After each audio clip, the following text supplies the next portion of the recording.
Welcome to Faith Vocals. My name is Faith. We are on the final chapter of our Bible study in Genesis, so we'll be getting into that pretty soon here. I had hoped to finish this chapter last week, but it turned out that we went through a pretty complicated section last week. Let me pull up the scriptures that we're going to go through. We're going to cover just a little bit in recap here. Last week, tell you what, I'll scroll up to here.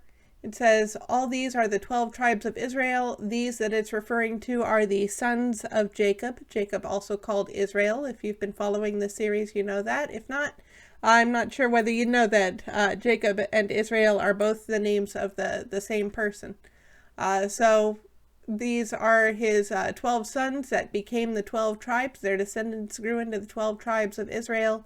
And this is what their father said to them as he blessed them, blessing each with the blessing suitable to him. So that was the passage earlier up here. We covered that last week. Then he commanded them and said to them, I am to be gathered to my people.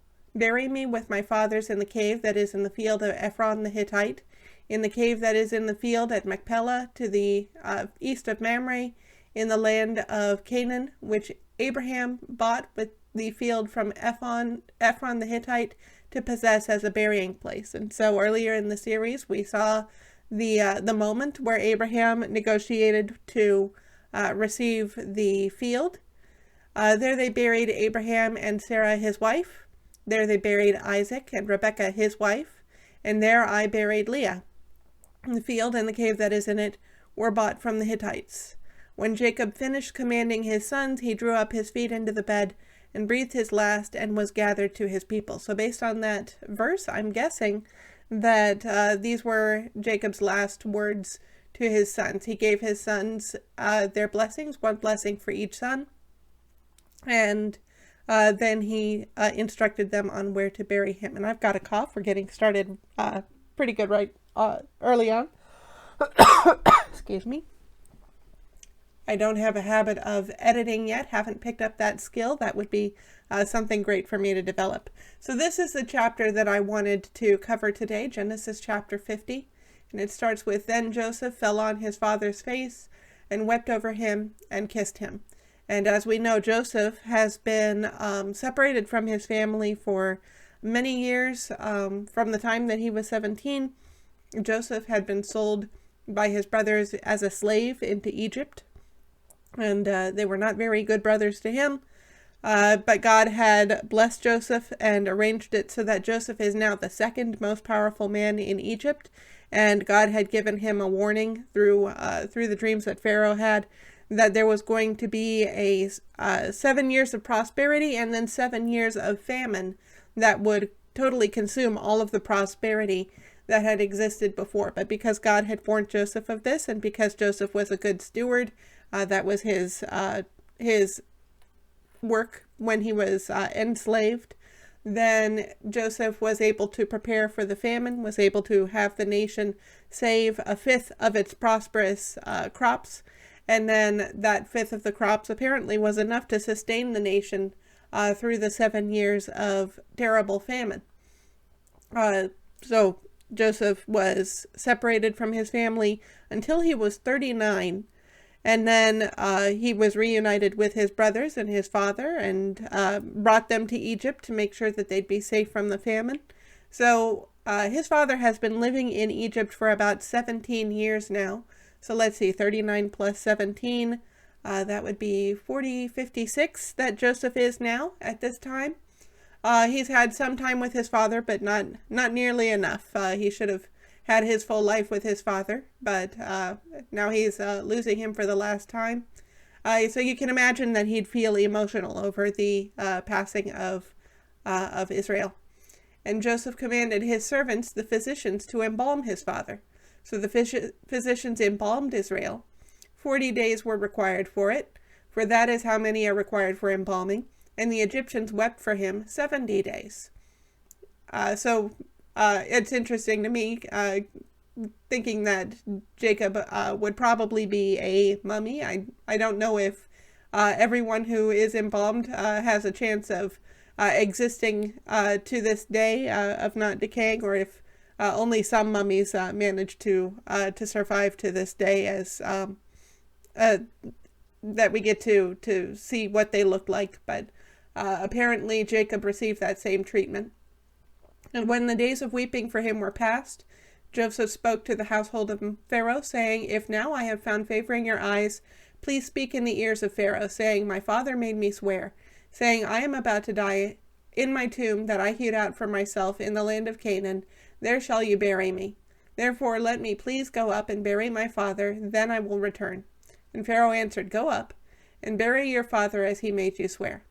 So Joseph went up to bury his father. With him went up all the servants of Pharaoh, the elders of his household, and all the elders of the land of Egypt, as well as all the household of Joseph, his brothers, and his father's household. Only their children, their flocks, and their herds were left in the land of Goshen. And there went up with him both chariots and horsemen. It was a very great company. When they came to the threshing floor of Atad, which is beyond the Jordan, they lamented there with a very great and grievous lamentation, and he made a mourning for his father 7 days.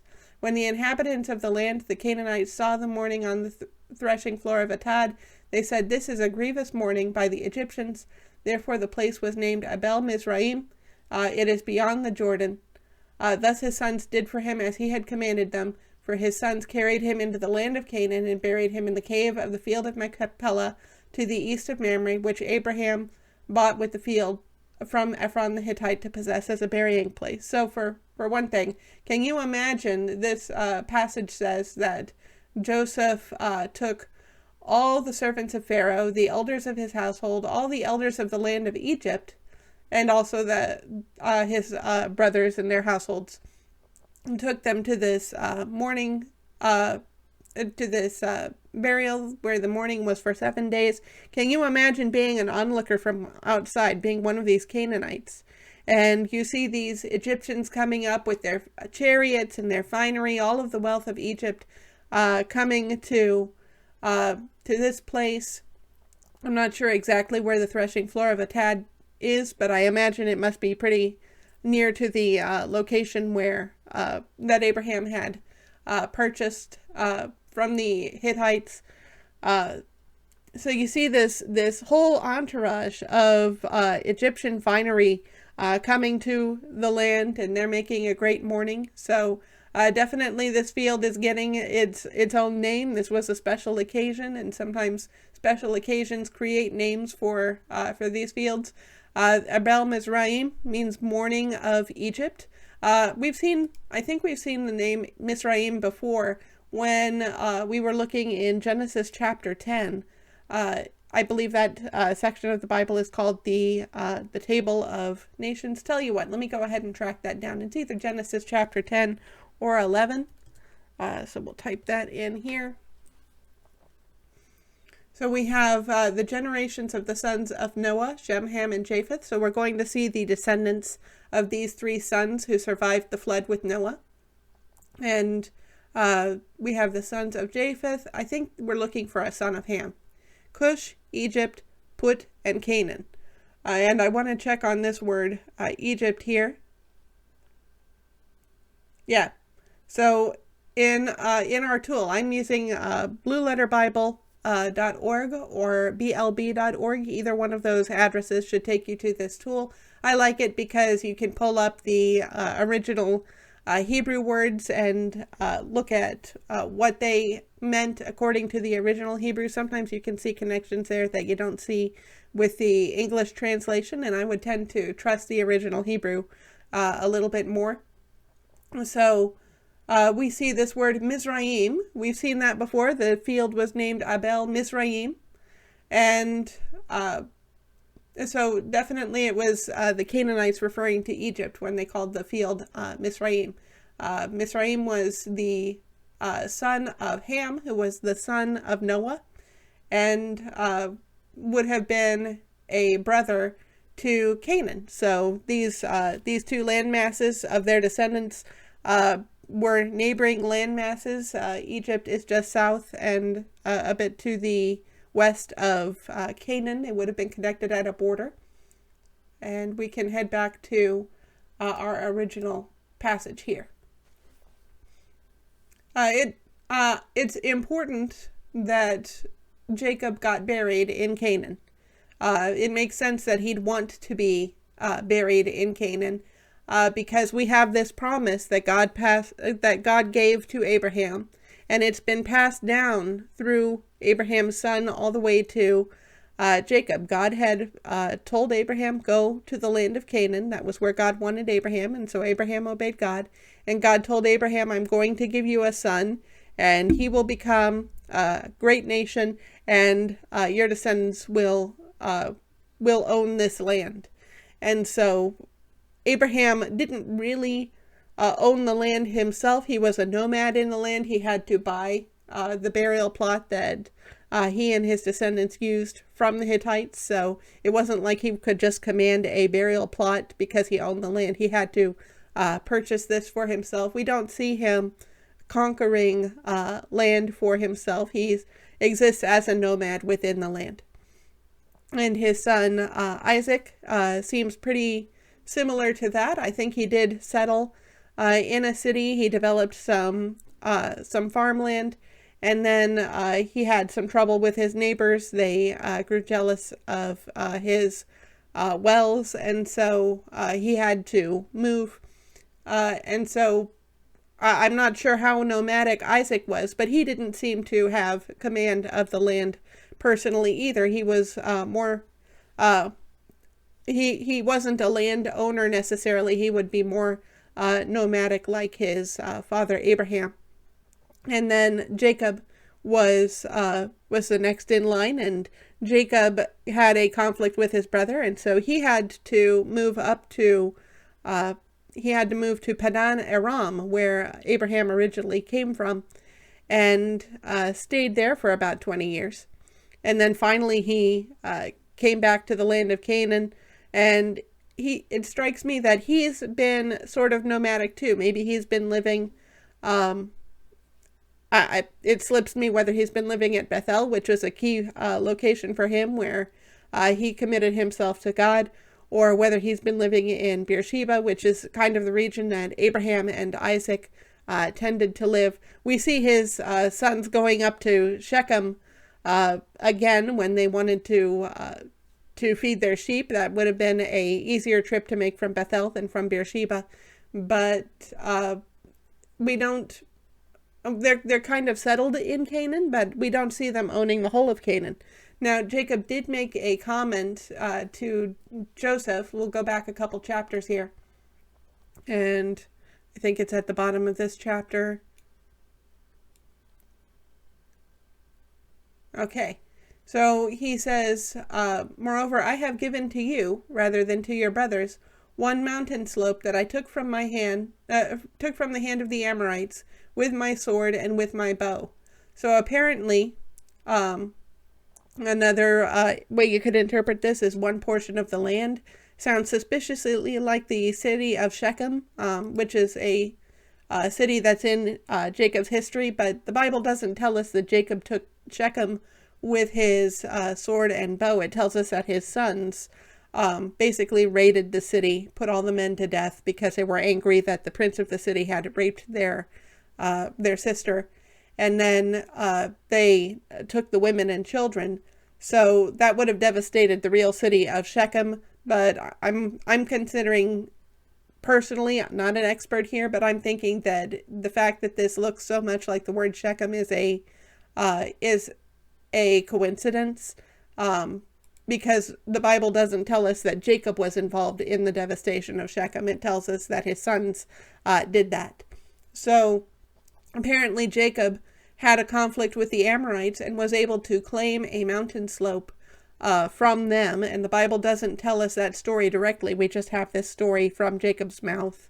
And is that God's plan? I don't know. I know that God made a promise to Abraham, Isaac, and Jacob that they would own the land. Jacob may have taken that promise to justify him taking this land from the Amorites. We don't see him taking more than a mountain slope from them. We don't see him claiming the entire land of Canaan. So this seems to me to be an interesting detail. I'm not going to make a moral judgment on it. It just is there as far as I know. Joseph owned a mountain slope because Jacob got it from the Canaanites. Later on, when God leads the nation of Israel back to the land of Canaan, their promised land, he does enable them to go to war with the nations of the land, because those nations have been evil. Their worship practices not only are idolatrous, so they're not worshiping the true God who deserves worship, but also their terrible worship practices. There's child sacrifice involved. There's incest and bestiality involved.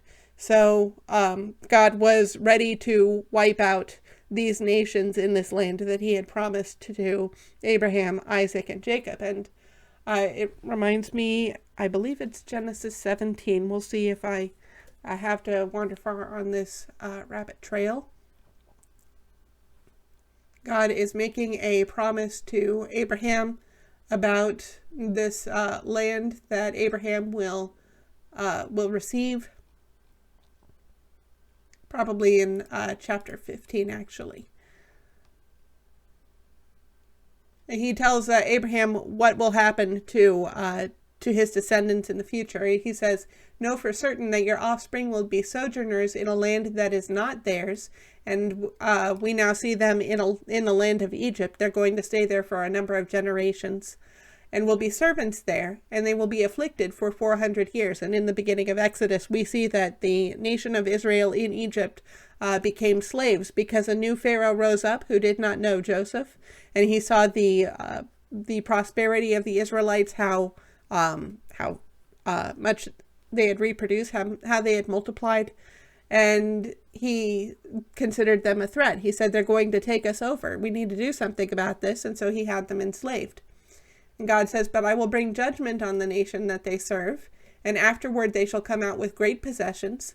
As for you, you shall go to your fathers in peace. You shall be buried in a good old age, and they shall come back here in the 4th generation, for the iniquity of the Amorites is not yet complete." So God had given this detail to Abraham. The Amorite people especially, he highlights that this is a wicked people, and who knows, maybe that's why Jacob felt justified in claiming that mountain slope from them.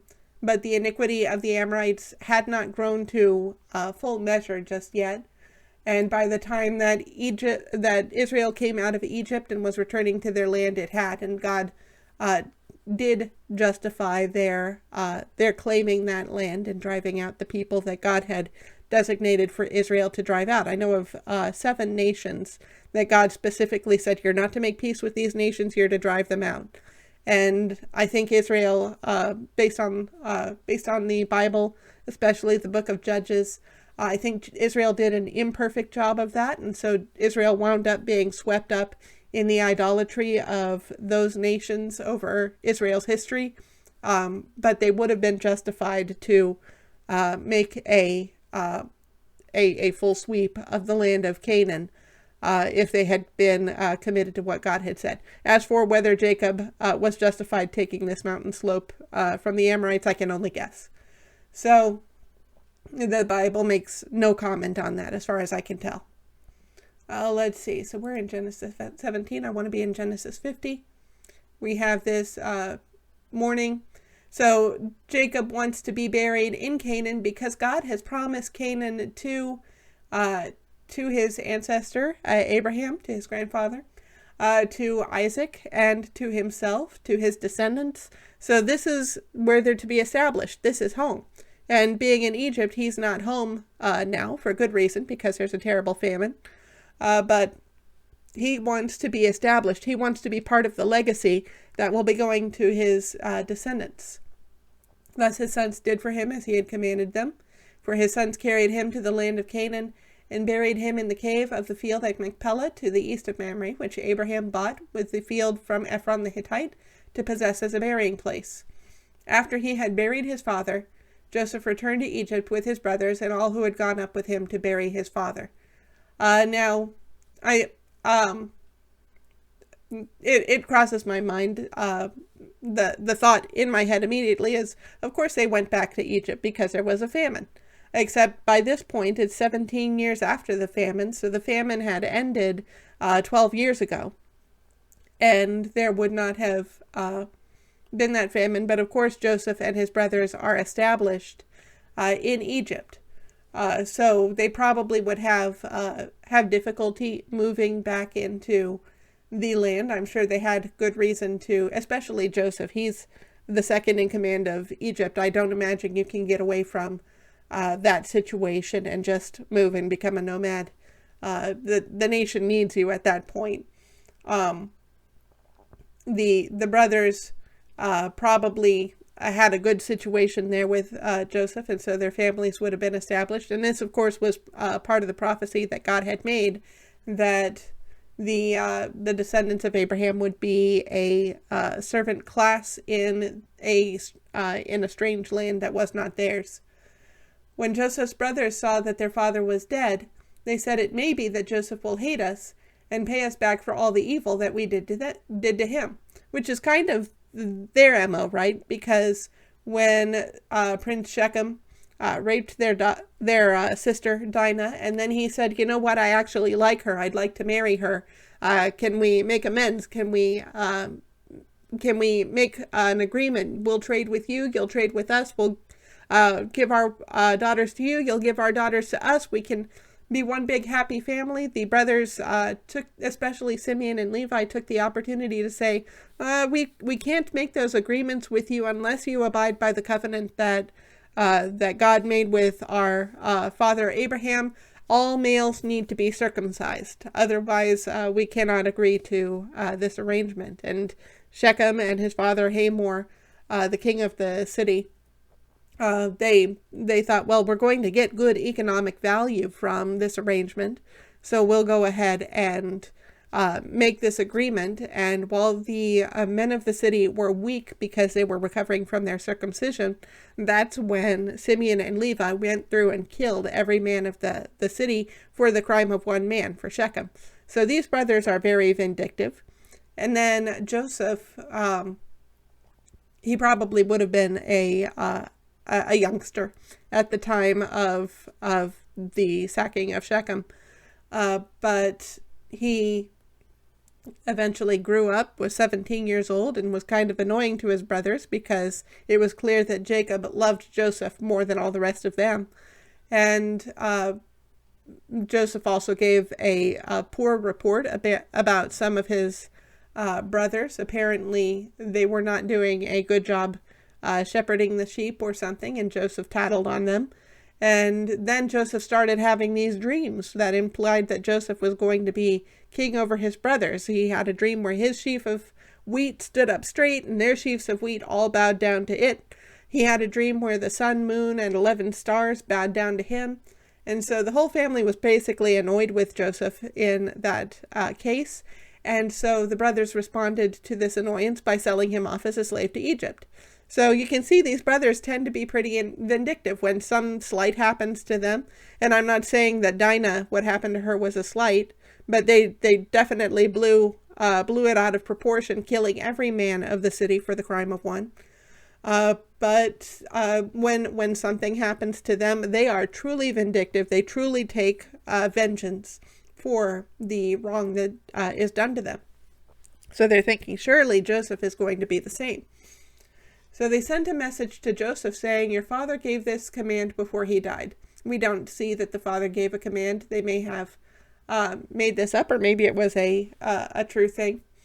But they say to Joseph, "Please forgive the transgression of your brothers and their sin, because they did evil to you." So it makes sense that Jacob would say that, but we're seeing that the brothers are worried here. We're never seeing that Jacob was worried. "And now please forgive the transgression of the servants of the God of your father." Joseph wept when they spoke to him.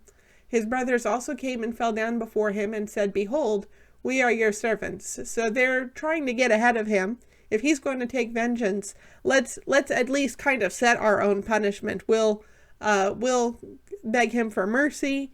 And I know that sometimes I'm remembering I read some letters that were written in the American Civil War between generals of opposite sides. Sometimes they would try to negotiate peace or something. Sometimes you had to get communication between the two sides on the Civil War, even though they were enemies.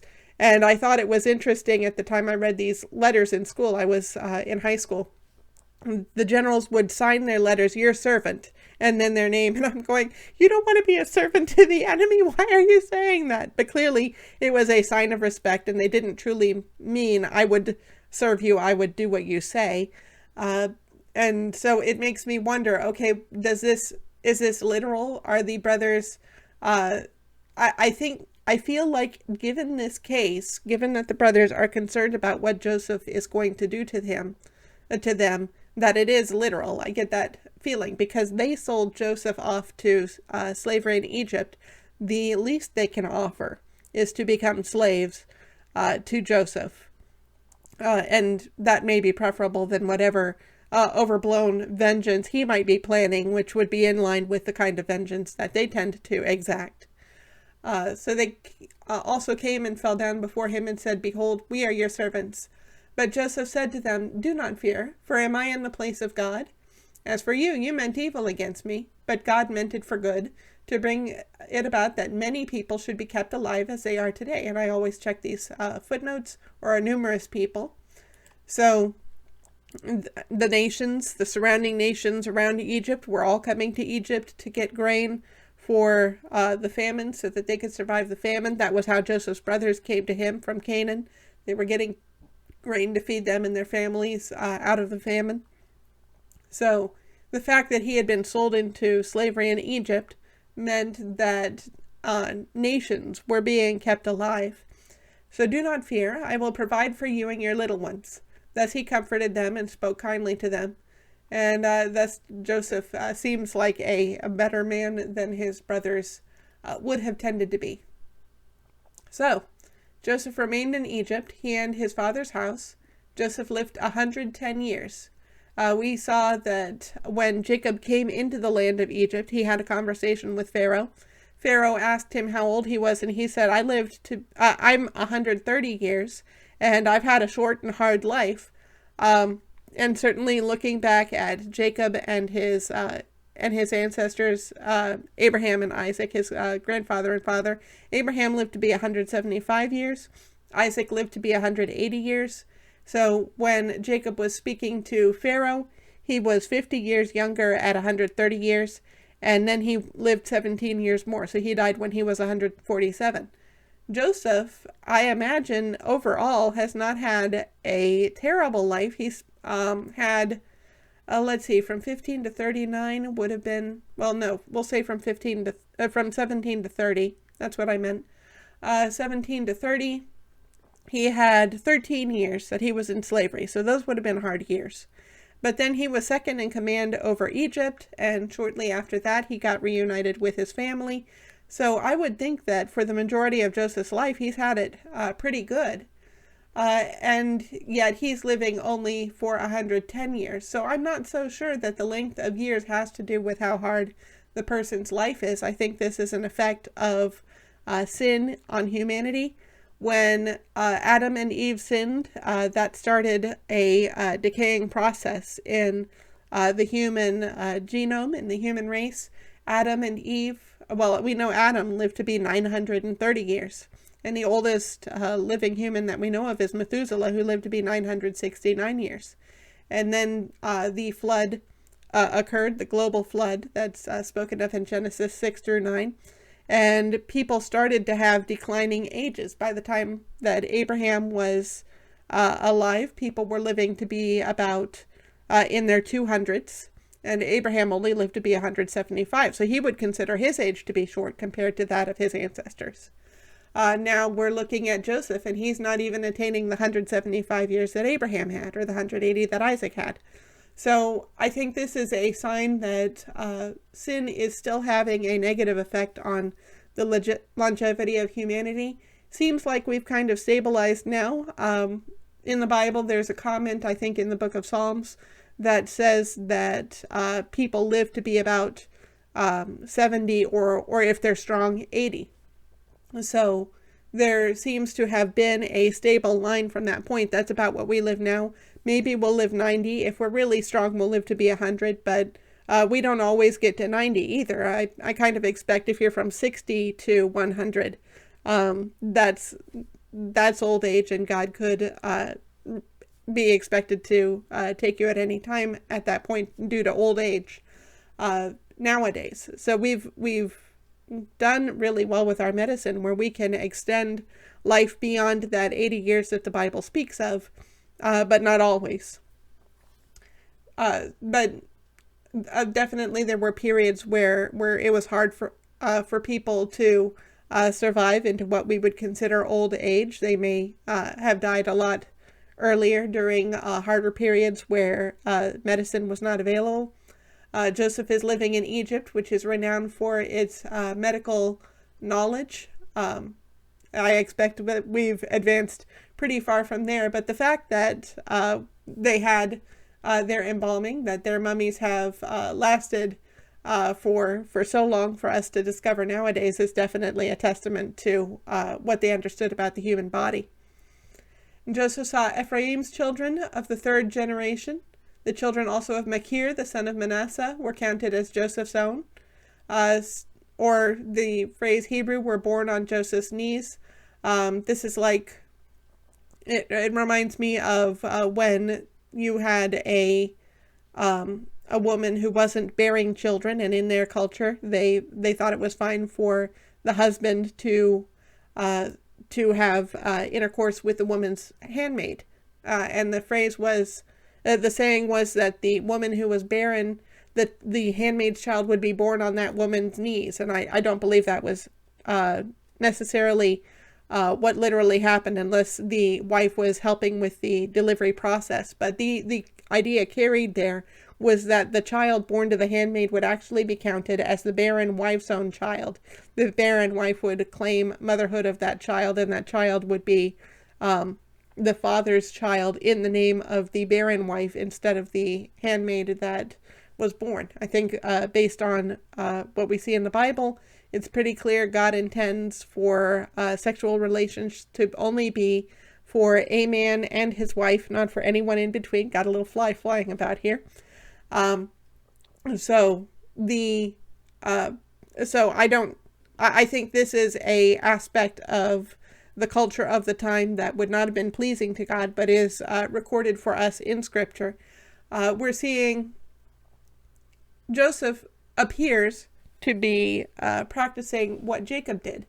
When Ephraim and Manasseh were blessed by Jacob, I think that's in chapter 48, Jacob said, if you have any other children, those children will be considered yours. But we're going to call Ephraim and Manasseh my children, Jacob's children. And truly in the 12 tribes of Israel, we don't see a tribe of Joseph. Instead, there are two tribes, the tribe of Ephraim and the tribe of Manasseh. And the tribe of Manasseh gets a lot of land. It's on both sides of the Jordan River. Ephraim gets some land.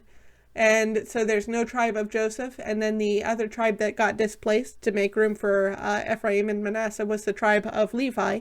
God did not give the tribe of Levi its own dedicated landmass in Canaan. Instead, they got cities that were scattered throughout Canaan, and the tribe of Levi was responsible for ministering in the temple.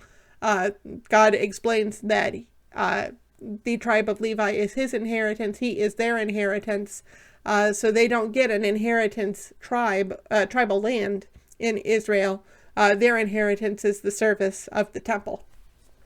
So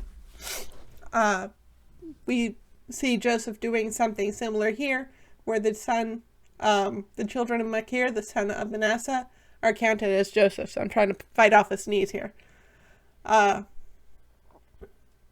So I just think it's interesting that Joseph is taking this move where, okay, Jacob claimed and also interesting, when Jacob made the blessing for Ephraim and Manasseh, he switched the children. Ephraim was the youngest of the two children, and Manasseh was the oldest.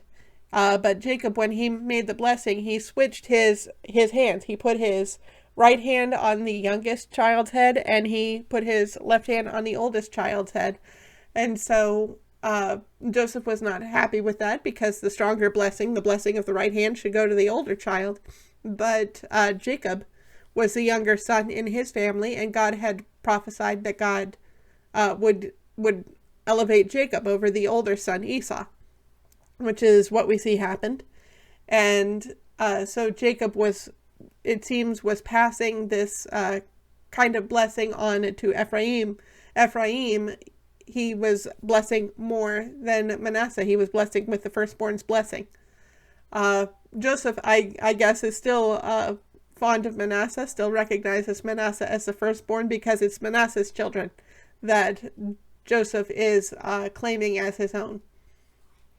And Joseph said to his brothers, I am about to die, but God will visit you and bring you up out of this land to the land that he swore to Abraham, to Isaac, and to Jacob.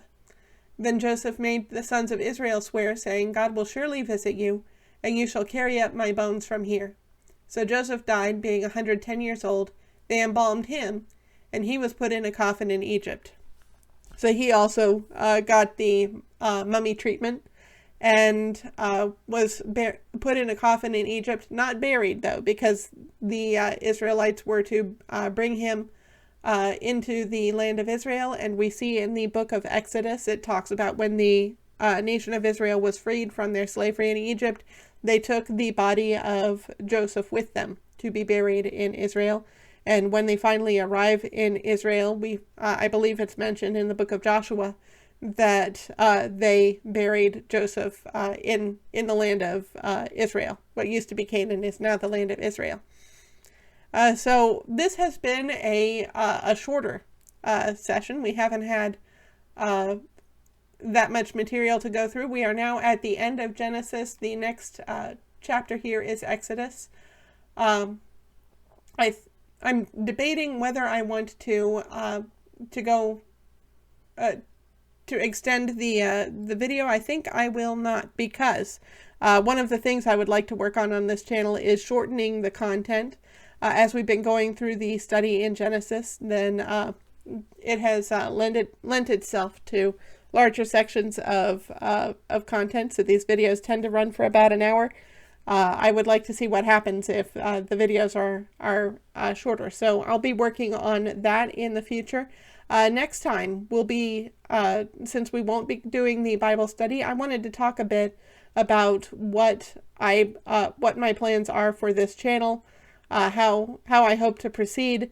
This channel has gone through several changes over its history, so we'll talk about that and where we're going from here. So if you're interested in that discussion, you're welcome to subscribe, and I hope that you'll be here next time, and may God bless you.